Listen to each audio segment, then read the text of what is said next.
All right, man. I want to break something down, man, about this whole religious world and non-believers versus believers. I'm gonna take this approach and say that when I say non-believers, it does not mean that the non-believers do not believe in anything spiritual. It does not believe. It does not mean that non-believers do not believe in a higher power. Okay.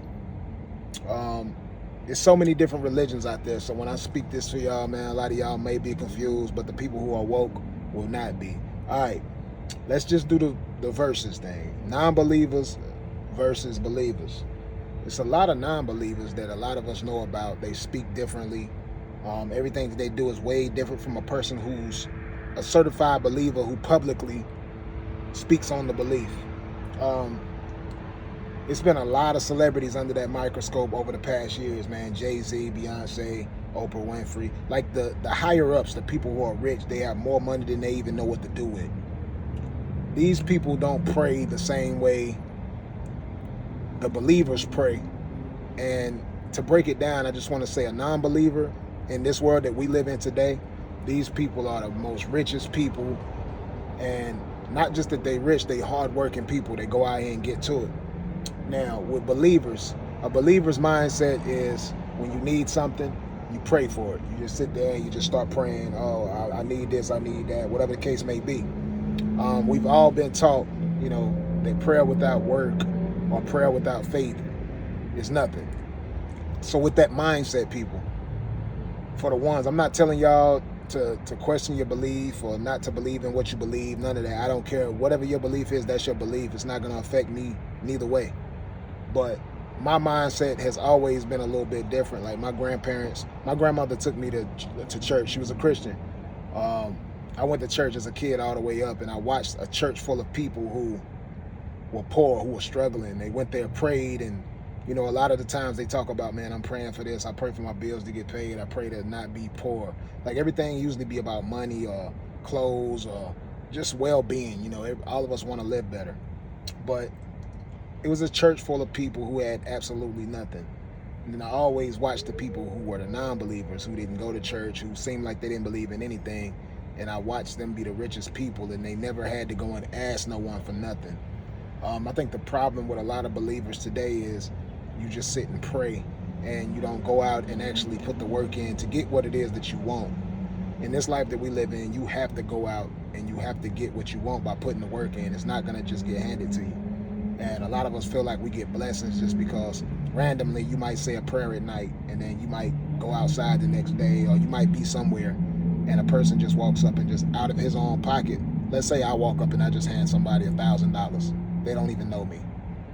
The first thing they're going to do is accept that money. They're going to be very happy about it. They're going to say thank you, but then they're going to turn around and say thank you, Jesus, or thank you, God, you blessed me, when you should have gave that person that gave you that $1,000 been way more thankful to that person, because that person didn't have to do that. Now, yes, we're going to say it's a blessing. It's most definitely a blessing. But what I'm saying is, for the person who gave you that money, he went out there and actually busted his butt, or her butt, whoever it was. They went out and busted their butt to get that money, and they just had a good heart enough to give you that money, to help you in whatever situation it was. A lot of us go out here and we ask a lot of people for different things. Hey, can you do this for me? Can you loan me this? Can you bless me with this? A lot of people do that. I lost my mother when I was 5, so I never really had that mindset to go and ask no one for anything, because I didn't feel like anybody owed me anything except for my mom. I mean, my mom and my dad, they bring me into this world without me asking them to bring me into this world. So I feel like it's an obligation that they should give me the things that I at least need. I'm not going to say want. I don't feel like nobody's obligated to give me things that I want. I feel like you're obligated to give me what I need if you bring me into this world. You know what I'm saying? Unfortunately, it's a lot of parents out here who bring kids into this world and they don't give them what they need. They don't give them what they want. And a kid who's not taught the right way, if you grew up in the church saying, pray for it and you'll get it, you'll receive, think a positive mindset and you'll receive it when you pray. A lot of people are taking that mentality and they thinking that that's how they're going to get the things that they want. But in actuality, in this world that we live in, anything that you want, you're going to have to work for it. You have to go out here and put the work in to get it. You're going to have to work for it. And unfortunately, we have a lot of bad people in the world that go get what they want too, and they rob for it. Some people kill for it. That's the bad way to do it. I feel like when you go out and you get something, obtain something, you have to put the work in without hurting anyone. If you have to hurt someone to get that money, then 9 times out of 10, what you're doing is hurting. It's wrong. You feel me? The mindset of God created us in his image. Everything, you can take it for whatever you want to take it for. I tell you what I take it for. When it says God, we talk about God being almighty. He can do all these different things, these unhuman-like things that they say God can do. We can do these things as well when you think about it. When people say, whatever you believe, you can achieve. If you work hard, you can get the things that you're working for. You have to believe in yourself. The sky is the limit. These things are all the same type of qualities. Like, no one's perfect, obviously. And you know, they say God makes no mistakes. They say God is perfect. But at the end of the day, no one's perfect. Everybody has born flawed. If you are a perfect person, a perfect being, and you're creating things in the world, then you're going to make everything perfect because you're perfect. Wouldn't even be such a thing as sins, because you're perfect, so you're able to make everybody move accordingly. Everybody also walks around respectful. Everybody show everybody love. No hate, no killing, no robbing, none of that. You know what I'm saying? No abuse, no raping, none of that. That's what would happen if a perfect being could create his own kids or her own kids. Whatever we're going to say the higher power is, male or female. I just feel like non-believers work even harder because they're not sitting back waiting for someone to do something for them. You understand what I'm saying?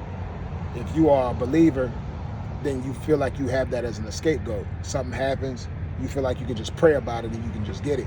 Imagine how wicked this world would be if people who did not work, people who were lazy, people who had no ambition, people who had no drive at all, people who didn't have no confidence in themselves, didn't believe in themselves in no type of way. Imagine if they could just go sit down, put their hands together like this and pray and get everything that they want. Could you imagine that? The robbers in the world, the murderers in the world, all of these different people that could just sit down and say a prayer and get exactly what they prayed for. Can you imagine what the world would be like if that was something that was, if we had those capabilities? So I'm saying this like to the people, man, in order to achieve the dream and reach the level of success or whatever it is that you're trying to do, man, you have to put the work in. If you get diagnosed with a sickness or an illness, disease is one of those things that a lot of us can't escape, but you can escape it if you eat healthy, if you work out, if you put yourself in good environments that keep the toxic things away from your body. This is real life stuff. I'm giving y'all a lot of jewels right now in this video. Take it for what it is. I mean, a lot of y'all gonna hate my guts for saying this, but I'm God. But not only am I God, you're God. To all the women around the world, you are goddesses. You have the same image as God. He created us in his image. So you can do anything that you put your mind to, man. You can go out here and accomplish everything that you want to. But you have to surround yourself with the right people, obviously. No one can do it alone. So you want to get positive, like-minded people like yourself, and y'all get in a circle and y'all come together and y'all figure out how to make each other better. We can't do this alone. Nobody can do it alone, you know. The theory of, you got so many people say I came from the bottom, I did it by myself, this and that. Nah, man, none of us do it alone. You have to have a support system. You have to have people who believe in you. You have to have people that when you speak, they take from what you said, and then that's when they pour into you. So you pour into the world, you pour into the people in a positive way, and you're going to be taken care of. And that's just how it is. My mindset has always been that way. I go out here, I speak to the people, I give you life. I tell you, you can do what I did. You can come from nothing. I grew up poor. I didn't have a mother. My father was not an everyday dad. You know, I didn't see my dad as much as a lot of kids get to see their dad. I love my dad to death because he blessed me with these abilities that I have. DNA is strong. Like, my dad could sing. He's one of the best male artists in the world of me singing. Like, he used to sing in churches and I sing. So just his charisma, him being charismatic and him being able to sing and play basketball and a lot of things, that was the fatherly figure that I had to look up to, you know. And if I would have saw him even more, I felt like things would have been even different, obviously. But I love my dad to death for just giving me life and giving me a vision and giving me talents. But, you know, I'd be lying if I jumped out here and said that I obtained all of this success on my own. Foundation, everything that I went through in my life, you know, from the good and the bad, everything that I went through has been things to shape and mold me into the person that I am. I think the way I think because of the situations that I've been through. Rest in peace to my mother, Frida Elaine Wesley. You know, she died when I was 5 years old. I'm sure she would be the happiest woman in the world if she could be here right now and see the man that I became, and especially without her help, you know, without certain people guiding my steps. So I'm a believer in a higher power. I am a believer of good versus evil. I am a believer of people, and everybody has a different mindset. Everybody has a different heart. Again, if you want me to go even further with it, I'll dig into detail. Like, okay, let's say this. Y'all know this story has happened a lot. Y'all seen this happen a whole lot of times where, okay, let's say we got a gangbanger. Gangbanger goes to a community. He has beef with a person at this community. He goes into this community and he takes a AK, whatever, AR, whatever. He takes his gun out and just starts spraying the block. But he's spraying for this one person that he has beef with, that he's looking for. One person that he's trying to hit.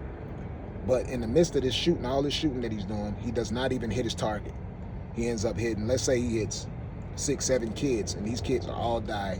Elderly people in their 60s, 70s, 80s, stuff like that. They get shot, they die, but the person that they was gunning for is alive, right?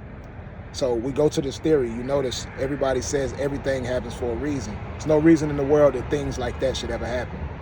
An act like that should never happen. I don't care how y'all want to paint the scenario up and make it sound good for your belief. That should never happen. Whenever a 5-year-old is laying in a casket in the casket, and the preacher is standing up there saying God called him home. He needed him. He needed her at 5, 6, 7, 8, 10 years old, whatever the case may be. He needed him home. Nah, man, we're gonna stop spinning that scenario, man. That should have never happened, and I'll never accept that. That's just good versus bad. You got good people in the world, you got bad people in the world. And in this world that we live in, it's sad to say this, but innocent people get killed all the time when they shouldn't even be getting killed. So if you want to think about the higher power and wonder why the murderer that got shot 30 times is still alive, and the person who never committed a crime at all got shot once and died, if we want to go ahead and do that scenario, are we saying that God is blessing the murderer and not blessing the person who has never committed a crime? Is that what we're going to do? That's how we're going to play the scenario?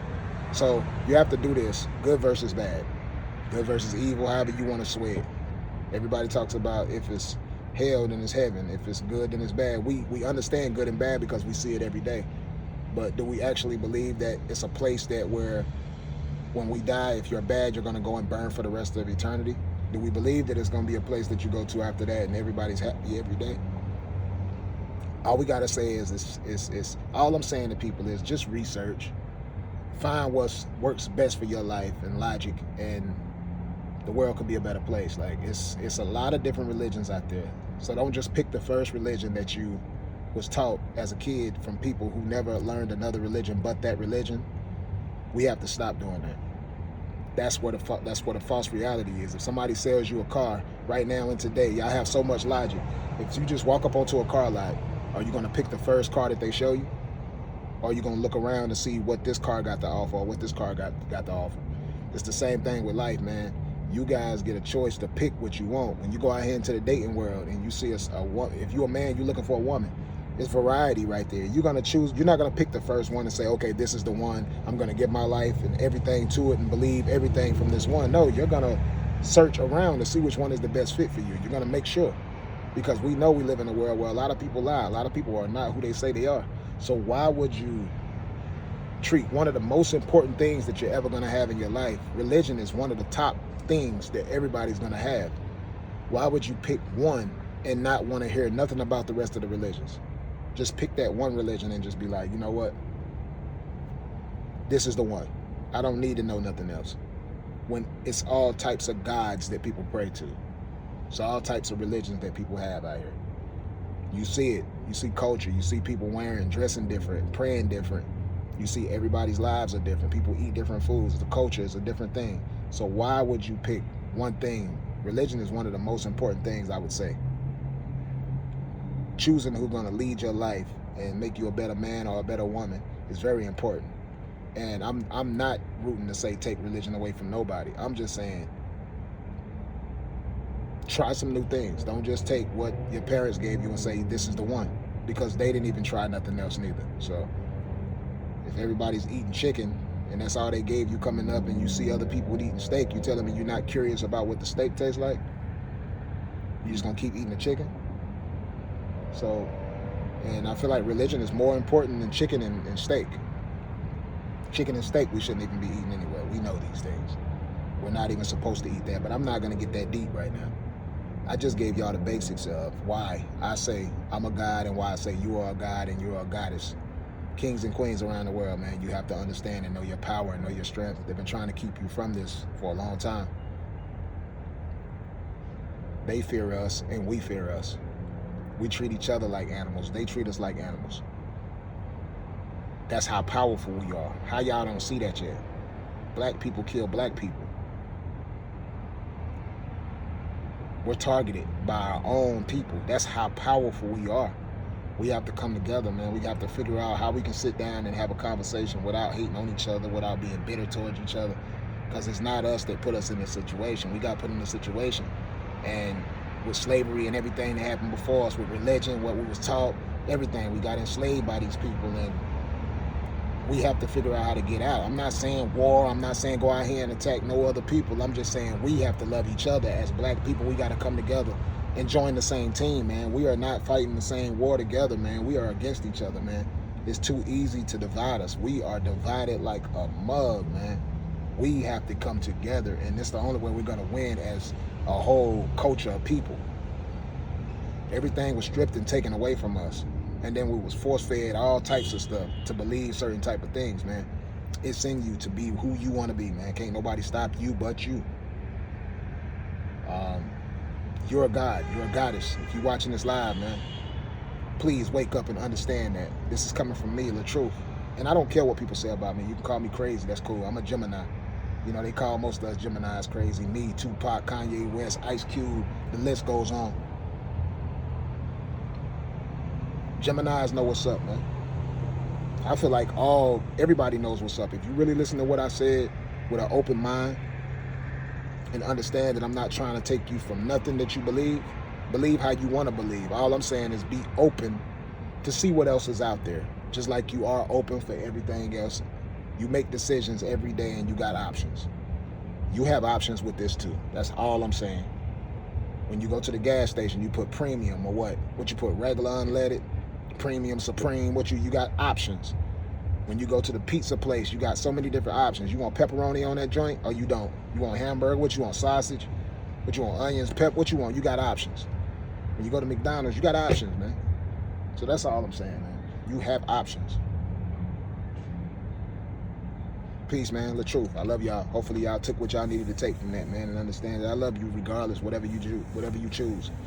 But I got a problem with you if you ain't trying to come together as a culture, as black people, and join the same force and be on the same team and root for each other and cheer for each other and celebrate each other, man. We do not celebrate each other enough at all. We don't. We are some warriors. We are, listen, you got to think, look what this world has been, man. Look what we have overcome in all these years, man. We them people, man. We need to celebrate each other. You hear me? Let's start doing that. Peace.